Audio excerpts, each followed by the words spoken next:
welcome back to another powerful episode of Healthy Mind, Healthy Life. Today, we are diving into a conversation that's both urgent and inspiring. It's veteran suicide prevention, leadership, and entrepreneurship. So, dear listeners, joining me is my lovely guest, Rich Brown. So, welcome to the show, Rich. You. Good morning. Amazing. So, dear listeners, before we delve deep into the discussion, I'd quickly love to introduce you with Rich. So, Rich is a combat service disabled US Marine Corps veteran who has led Marines in the combat, trained warriors around the world, and now carries that same mission into civilian life. So, he's the founder of Left with Global Protective Services, co founder of Honor-Bound FIT, and the event director of GUIDON 22, a 22-mile ruck march dedicated to honoring the veterans and raising awareness for the suicide prevention.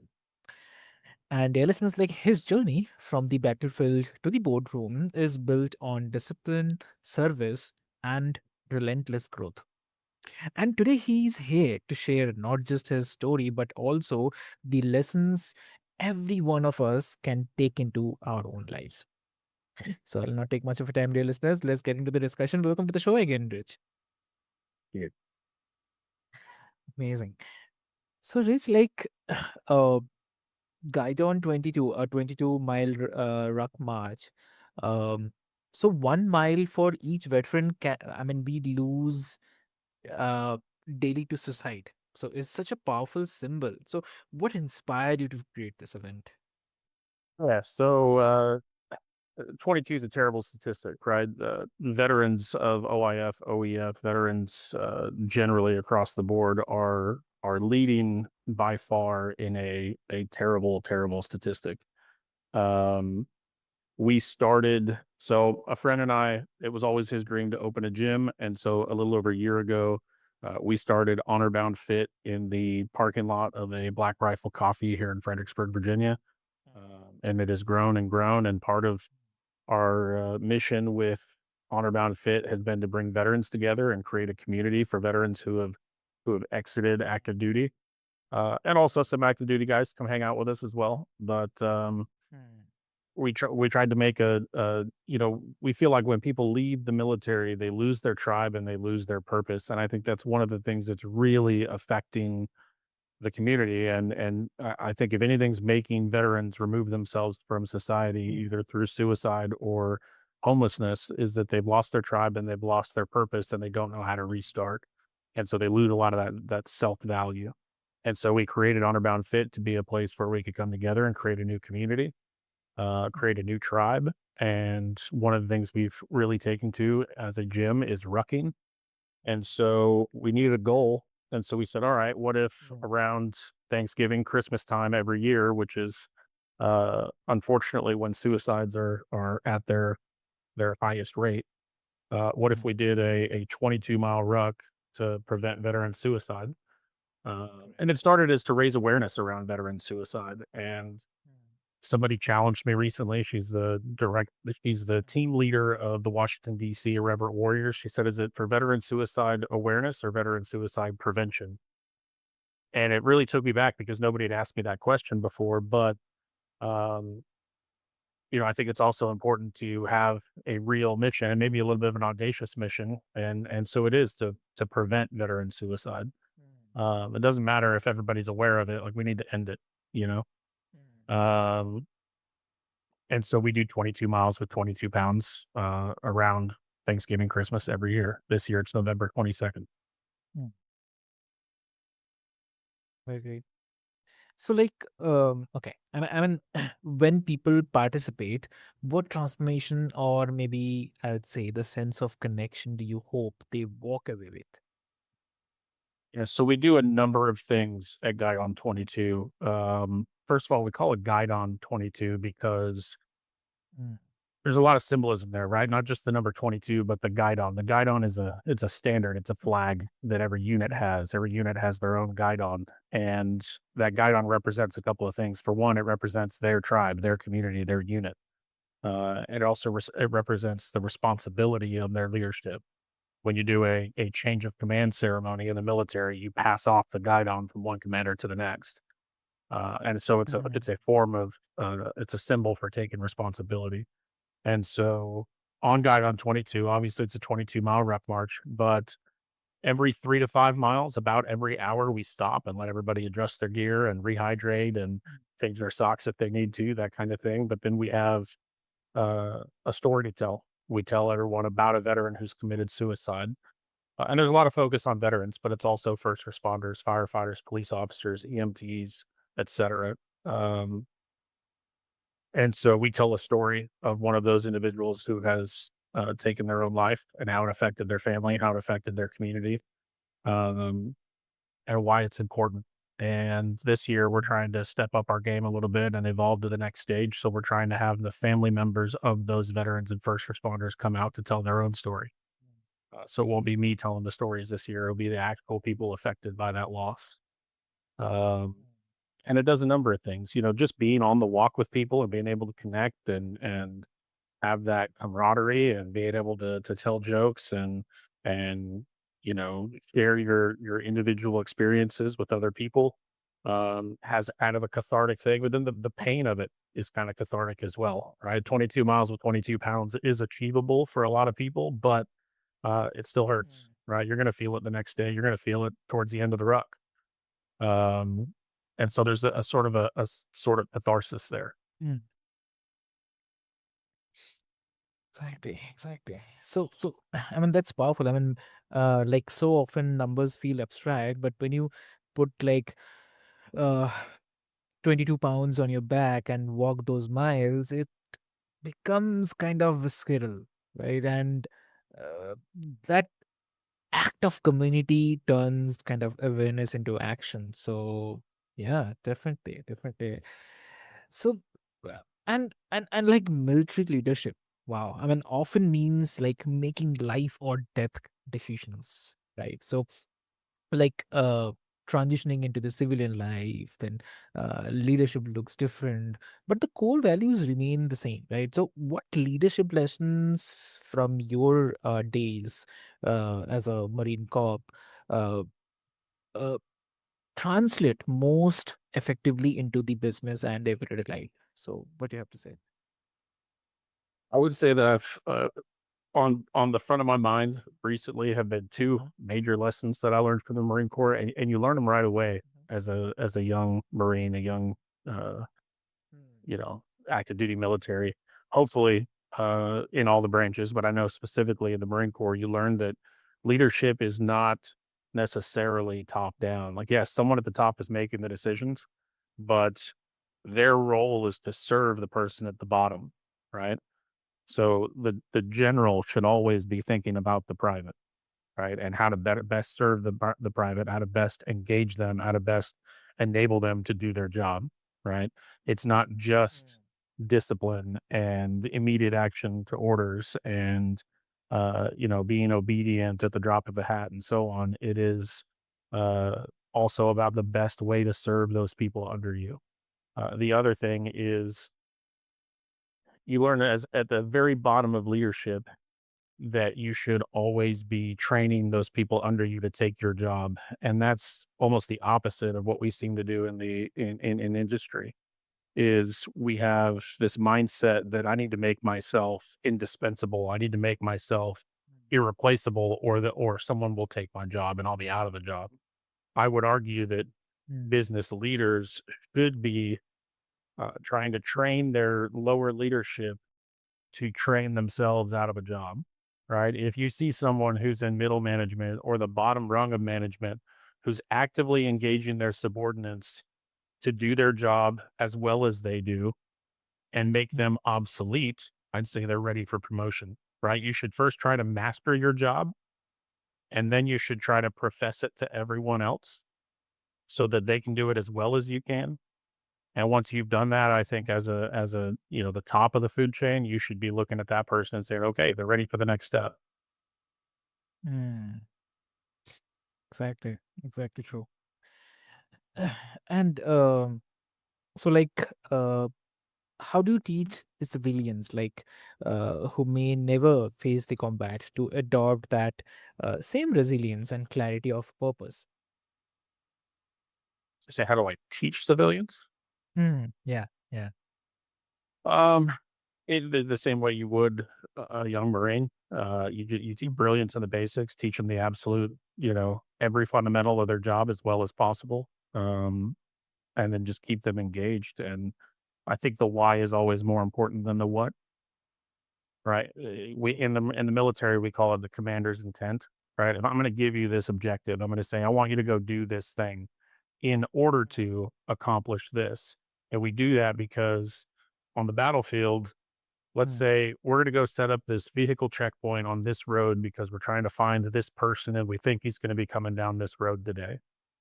Well, if you get halfway to setting up that vehicle checkpoint and you see that person, don't bother with the mm, vehicle checkpoint, go get that person, right? And so it's the same thing. If you teach your commander's intent, if you teach your mission to everyone in your organization, it enables them to find maybe better ways to get the tasks done because we're all working towards the same thing. mm.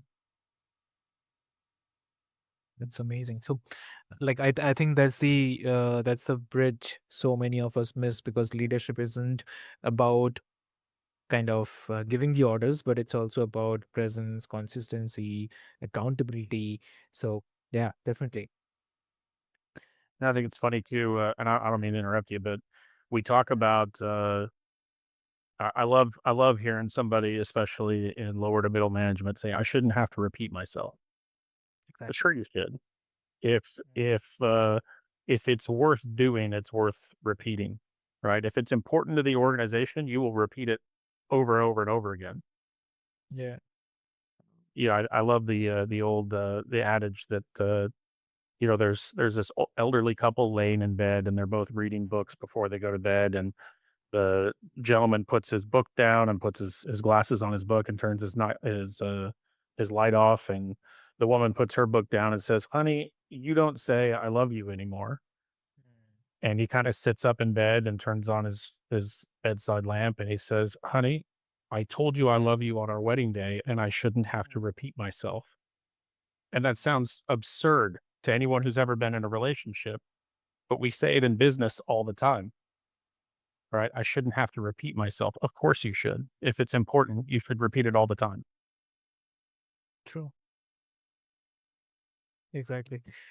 And so what I was also asking you about, like, that you have spoken about preparing people for the battlefield of life, right? So, um, what does that phrase mean to you, in the context of mental health and suicide prevention? In the context of mental health, I would say that, there are plenty of studies now that say that physical activity Mm, is not just good for physical health, it's also great for mental health. We're seeing more and more that if you engage your body physically through moderate to intense workout, it lifts your overall mood. It lifts your overall, um, mindset, so to speak. mm, In terms of preparing people for the battlefield of life, we're talking about longevity, right? We don't just train yeah. for competitions. We train for, we fully commit and believe that we're enabling our gym members are everywhere from 13 to I think our oldest right now is 68 years old. And that's 68. She's a workhorse and she's killing it. And you wouldn't know that she's that old. And the point is we want every one of our members to be just that fit in their late 60s, early 70s, early 80s, et cetera. There's a wall somewhere, but we want you to be fully capable of rolling around on the floor with your great grandchildren and enjoying that part of your life. Right. A lot of us Mm, we work ourselves into the ground. We aim for 65 as this magical number where we're going to be able to retire and have all this free time, et cetera. And by the time we Right. get there, we're broken down and can hardly move and overweight and so on. And so the more we can do to push that wall further so that people have more enjoyable time at the end of their lives to enjoy life and enjoy their family and so on, the better. We also talk about, the battlefield of life, right? Unfortunately, violence encounters aren't going away. I don't know that they're necessarily on the rise, but Mm. we look at school shootings, mass shootings, um, just gang violence in whatever neighborhood, and whether Right. it's a violent interaction or whether it's Correct. Uncle Joe having a heart attack at the Thanksgiving dinner table, we want to prepare all of our members to not be a handicap, not be someone who's just in the way, but someone who's having a positive effect in that situation. And so not only are we working on physical training and training physical, mental character, but we're also bringing in people to teach first aid and life saving skills. We're teaching Mm. people to better enable themselves to be protectors in their communities, not just another person with a cell phone trying to, broadcast the episode.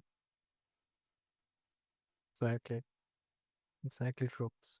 So, and can fitness, structure, and discipline really act as a preventive tool against the despair, or um, are they more like recovery mechanisms, like once someone seeks help? Everyone that's in that space, if you're experiencing suicidal ideation, if you are considering, removing yourself from society, if you feel like you have no purpose, no value, etc., you could seek help. Absolutely. Mm. We're saying before you get to that point, find a new tribe, find a community, find a purpose, and work towards that. We have 14 core values as a gym, as an Mm. organization. We put them on our wall, we put them on our shirts, we write blog posts about them. Like I said, if it's important, it's worth repeating. We repeat them all the time. And one of them that I think is most important to this subject is just be useful. It's two words, it's very simple, be useful, right? But if you look at the special forces community, you hear people talk about buds and getting through selection training, and they say that the guy who's necessarily jacked and has done tier one sports and all this stuff, he's not necessarily going to make it through selection just because he's big and physical and so on. The people who almost always make it through are the people who, when Mm. things get tough and they start going internal, they resist that urge to go internal and they look at the people to the left or the right and they look for somebody Mm. who is struggling and try to lift them up. And it has this reciprocal effect, right? If I'm telling somebody next to me, "Hey, it's Yeah. okay. We're gonna make it through this together," et cetera, when I say it, I have to accept it as true, right? And so what they've done though is they've been useful to someone else, and it has this kind of reciprocal effect. And so if you're struggling to find a job, if you're struggling to find purpose, if you're struggling to find value in your life, find a way to be useful first. Find a cause to rally against. Find something that someone in the community is lacking, and go do that thing, and it will have positive side effects. Mm. Maybe mentally, Right. maybe emotionally, maybe financially, but go be useful first and then see what happens as a result of that. And it's almost always positive. Exactly. Exactly true. Oh, and this might sound contradictory, but it's actually not. Like some critics argue that toughness and discipline values often celebrated in the military. Um, so can some, which can sometimes silence the vulnerability and which is essential for preventing suicide. So how do you balance the warrior ethos with the need to speak openly about the mental health struggles? When I try to do it, I try to set the example, right? Okay. You know, I'm not afraid of being vulnerable. A lot of people will tell you, especially on events like Guidon 22, I'm a big crybaby. Um, Okay. every holiday in my house is Memorial Day. Okay. Sorry. Yeah, yeah. Um, some of our strongest people in our community are never afraid to be vulnerable. Mm, And a lot of times, I was a bouncer for 15-ish years, and I always found that the mm, biggest, buffest motorcycle riding badass in the bar was usually a big teddy bear if you get to know him. Um, and so, sorry, I didn't mean to get too far away from your point here. I want to circle back, but um, I think great men, great leaders, great fathers, uh, mm, there's you have to find a way to balance being tough in tough situations and tender in tender mm, situations and knowing when to switch. Um, you can't be tough all the time, right? Sometimes especially our youngest children, they need that tenderness. mm, And so knowing when to push and when to pull, it's a vital lesson mm, if you want to lead anybody, whether it's an organization or your family. mm. I agree. So, like, and do you think that the culture around veterans is shifting enough to make that openness acceptable, or is there still resistance? I'm sorry, repeat the question. Yeah, I'm saying, like, do you think that the culture around the veterans is shifting enough to make that openness acceptable, or is it still there resistance? You know, it's hard to tell. First of all, I've been out of the military for going on 20 years now, 15, 20 years. I don't want to do the math. Hmm. But I was in for 8. I've been out for I think 13 years now. And so I'm disconnected now, except for that I have a nephew who's now active duty, and so I hear stories from him. I will say, for everything that the military does right, we have a tendency to overcorrect, right? When we realize we're doing something wrong, we go full force, full speed in the opposite direction. And so Mm, um, you'll hear a lot of guys my age, especially who are still who are now sergeant majors, colonels, generals, etc.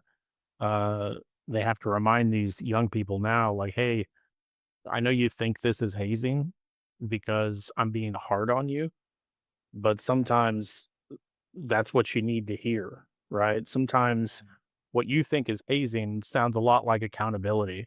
And it sounds a lot like, you know, giving you that tough love that you haven't gotten from your parents for 18 years. And now somebody has to give it to you. That's not hazing, that's love. mm. And so, I agree. in terms of whether the culture is shifting, it shifts all the time. The hard part is finding a happy balance and making sure that we're not overcorrecting with every event that we find we're not doing well. Hmm. Wow. And that's such a, I would say, nuanced balance. I think many listeners can relate, like even outside the military, to the idea that strength and vulnerability don't cancel each other out. So actually, I mean, they actually reinforce one another. So that's amazing. So also, like, I'd say, like, you have built the businesses after your service, from executive protection to fitness. So, what role has the entrepreneurship played in your own healing and the growth? It's a good question. So I started my first private security company when I had 2 years left in the Marine Corps. I was diagnosed with brain damage, with traumatic brain injury about 3 years before I got out. So I knew that I wasn't going to be allowed to re-enlist, but I was able to finish my contract. And I also was fortunate enough to be in a position where I had a pretty regular schedule. It wasn't the same thing every week, but at least I knew what was coming up. And so I could schedule around that. And so I was able to start a business and get that business up and running for 2 years before I lost that consistent paycheck from the Marine Corps, before I lost, that backstop. And so I was able to make this transition where when most Marines are getting out and going to job fairs and looking for a job, I Actually, the day after I EASed from the Marine Corps, I went to a job fair and set up a table because I was recruiting other veterans. Um, and so I made a pretty I was able to I was very fortunate to have that ability to transition in that way. I'm very grateful for that. Um, it's given me the opportunity to because of that transition, I got to see both sides. I got to see, my active duty military side and the civilian sector for quite a bit of time. And so I had there was no ramp really. I didn't, I didn't slowly get out of one and slowly get into the other. I had in video editing, this beautiful fade from left to right. Um, and so I was able to also take a lot of the things that I'd learned from the military and immediately put them into practice in the civilian sector because I didn't know anything else, right? I joined the Marine Corps when I was 17, but also it was still relevant to me and I was still learning those lessons and able to immediately put them into action in my business while I was still learning them. So, that's very, ah, and also like for the veterans who are listening, I mean, do you believe that business ownership can be a path to purpose and stability, or does it carry its own risks that, uh, I'd say that they should prepare for? I think either of those things is mutually exclusive, right? I think both are absolutely true. There are a lot of risks. Um, there's a whole lot of potential downside to starting a business, and there's a whole lot of potential upside. And if you've stood on those yellow footprints, if you signed the contract to serve your country, and you knew there was a risk that you could go overseas and potentially give your life for this nation, um, you're obviously not that risk averse, right? And so why not apply that somewhere else? I want everyone to try their hand at entrepreneurship. I know it's not for everybody, but I think even if you try and fail, you'll learn a lot about who you are, about how businesses operate, about what the person you're working for is going through. If you have to, get back into, I don't know if I can ever be somebody else's employee again. A pretty terrible employee, but I'm hoping that I've at least been able to use that to show people. Uh, I've taken those experiences and been able to help people understand what it's like to be a business owner and to assume all that risk and have to rely on others and trust and so on. Hmm, got it. Oh, that's amazing. So, Rich, thank you so much for sharing your story, your mission, your heart with us today. And I would say, like, your work reminds us that the service doesn't end when the uniform comes off. Definitely. Um, because I have seen my father as well. My father was into army. So, I mean, it simply transforms. So, whether through Guidon 22, your businesses or your leadership, you are showing us that resilience is built one step, one rep, and one choice at a time. So, for all the listeners, like veteran suicide prevention is not just a veteran issue, but it's a human issue. So, connection actually saves lives, leadership creates hope, and purpose builds resilience. So, if you take one thing from today's episode, let this be like you are not alone and your life has a value. So, Rich, like if someone wants to connect with you, what would be the great medium to connect? Check out our website, honorboundfit.com. We're on Facebook, Instagram, soon to be on YouTube, Twitter, honorboundfit. Amazing. Amazing. Great. So, dear listeners, what I'll do is I'll put all the links into the show notes for your easy reference. And until next time, stay strong, stay connected. And as always, keep building a healthy mind and a healthy life. So, thank you so much.